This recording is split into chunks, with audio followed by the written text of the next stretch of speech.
はい。今から絶対に信じられないような不思議な話をします。非常に信じられない話ですけど聞いてください。死神というのがいます。それでこの死神というのはなぜ神という字がついているのだろうっていう話なんですけれど、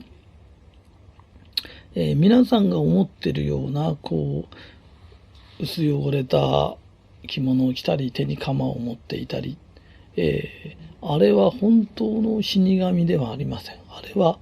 妖怪とか、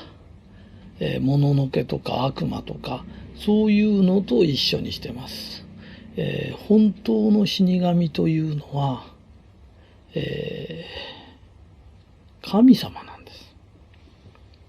だから一つの天使と言ってもいいです。なぜかっていうと、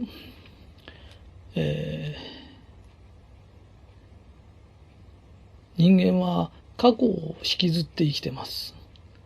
小さい時失敗した親に怒られたいろんなことを引きずって生きてます。その引きずってる過去から切り離してくれるのは実は死という神様なんです。でこれはどういうことですかっていうと、例えばあなたが1ヶ月の命だ、今日1日の命ですよって言われるとします。そうするともし今日1日の命だとしたら、行きたいとこ行こう、それから愛する人にお世話になりましたって言おうとか、そういうことになります。死ということを考えます。親もずっと生きてると思うんじゃなくて、いつ死んじゃうか分かんないっていうと、ご飯の一つも食べさせたいな、お寿司でも食べさせたいな、あんな貧しい中から自分のことをよく育ててくれたなとか、いろんなことが思います。それと私も仕事をしてて、いつも死というものを考えます。そうすると、ひとたび死に襲われるって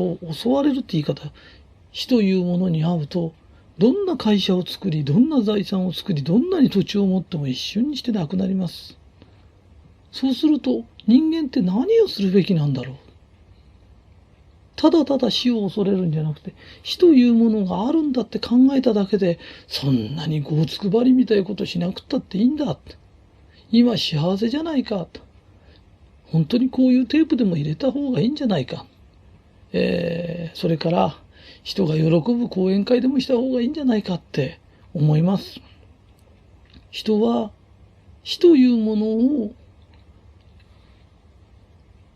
恐れて毛嫌いして生きてたけど、それは悪魔がそうさせるんです。死神が取り付いて自殺しちゃったとかっていうのがあるけど、それは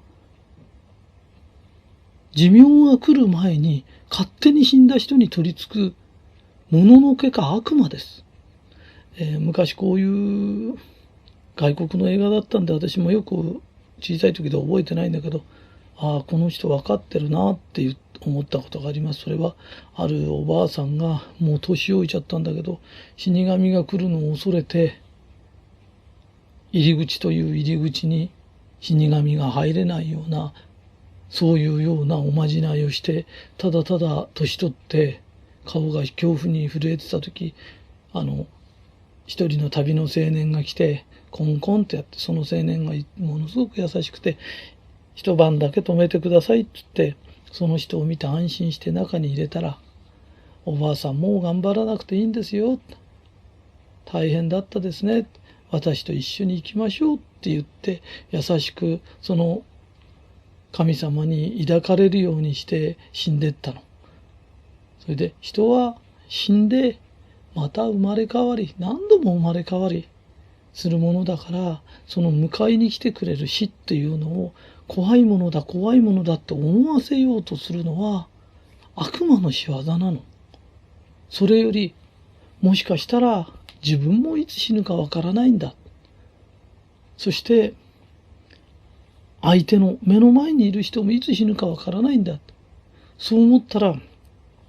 イライラしてガガガガってね、お前なんか大嫌いだって本当は愛してる人に言っちゃうこともあるの。でもそのまま相手が死んじゃったら、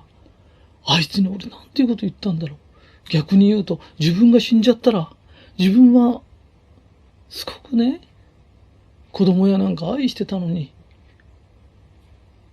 お前なんか本当はね、大嫌いだって言っちゃった。その日に死んじゃったら、自分はなんて思うだろう。そういうことを考えただけで、人はまともに愛の道に戻れるの。だから、死というものに神という字がついてるっていうのは、ちゃんとした神なんであって、あなたたちが思ってる死神は、もののけだよ。本当はそういうものじゃないの。もっと優しくて、迎えに来てくれて、その人間が、ね、さまよわないように迎えに来てくれる、もっと優しいものなの。で、その死というふるさとへ連れてってくれるための道先案内に、そのことを思っただけで、人は過去の嫌なことなんかを考えてる必要もないし考えられないの。もうやることがちゃんと見えてくるの。それを死というのを怖がらせ、思い出させないようにして、ね。そうやって生きてるのが悪魔の使いで、あなたたちは悪魔を神だと思い、神を悪魔のように思ってるの。だから不幸が続くんだよ。わかりづらいです。1000人に1人、1万人に1人、それすらわからないかわかんないの。でも、本当に逆さにものを考えてる。人は何度も何度も生まれ変わります。だから死なんか恐れることないし、死が恐れることがないんだとしたら、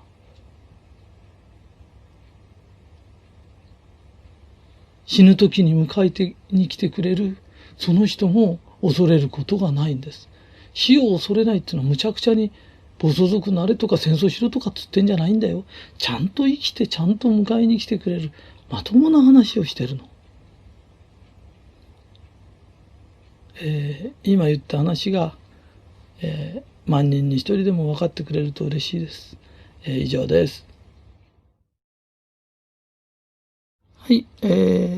今のテープでちょっと分かりづらいんですけどって質問があったんで、それに答えます。悪魔を神だと思い、神を悪魔だと思ってるっていう言葉があるんですけど、それが分かりづらいっていうんで、ちょっとそのことを説明します。みんなが思ってる死神っていうのは、浮遊霊とか悪魔とか妖怪とかそういうのをみんなが死神だと思ってるんだよね。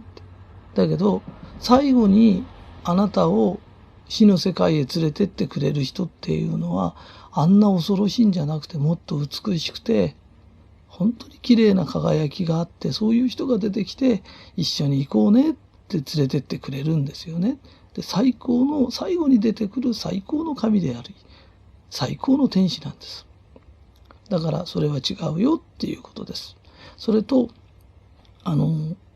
その最後に出てくる天使っていうことを思い出すと、例え話なんですけど、この前こういう人がいたんです。私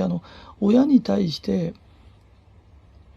ついついこういうこと言っちゃうんだとか言った後からこうだよってなんであんなこと言っちゃったのかなって反省するんだけど、ついつい言っちゃうんだよねっていう人がいたんですけど、それは死というものを完全に受け入れてないからなんだよ。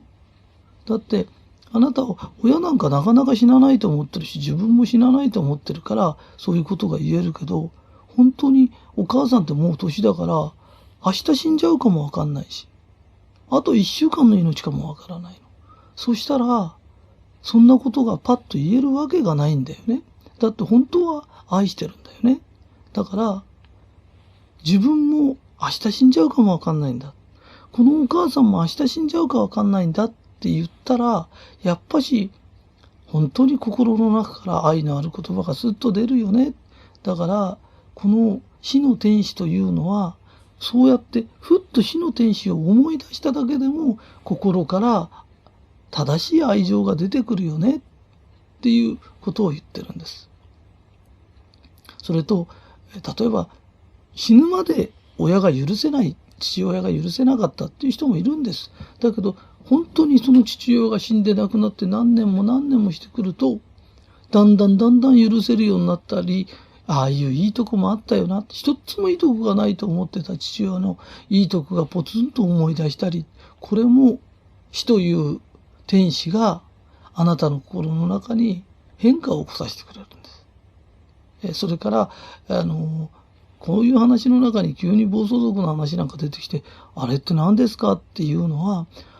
暴走族って暴走行為するとちょっとひっくり返っただけで死んじゃったりする人がいっぱいいるんです。死を恐れないっていうのと、命を無駄にするっていうのは全然違う意味なんだよ。大切な命なんだから、この大切な命をちゃんと全うしなくちゃいけないよ。それで全うした時に最後に出てきて、ね、迷わないようにちゃんと連れてってくれる最高に美しい神様のことを、ああいうなんか鎌持ったような悪魔のような形で証言したり表したりするのはいけないよねって、それは違うと思うよっていうことを、話してます。自分なりに精一杯このテープ入れて、私が今教えられることは、この程度のことです。どうもありがとうございます。すいません。もう一個だけ追伸があるんでちょっと入れさせてください。人って等しく皆死にます。誰でもです。逃れることが絶対できません。そうすると、死というものは神が与えたものだから誰も逃れることができないんです。そうすると神様ってそんなに嫌なこと、そんなに大変なことを全員に与えるんだろうか。そしたらそんなことは絶対ないんです。人間って何回も生まれ変わり成長してきます。魂の成長が止まることもあります。新しく、体がボロボロになってしまうこともあります。古くなってしまうこともあります。今世で学びを得ることもあります。いろんな事情があって人は死んでいきます。その死というものをそんなに嫌なものと捉える必要はないんです。そして必ず死ぬ時は死ぬ時でちゃんと美しい人が迎えに来てくれるから、そんなに嫌なことじゃないんだよ。それから神様は全員が嫌がり全員が困るようなことをしないんだよ。そのことが分かれば、この話を通して聞いてもらうと、ああそうなんだよねっていうことが分かりやすくなると思います。以上です。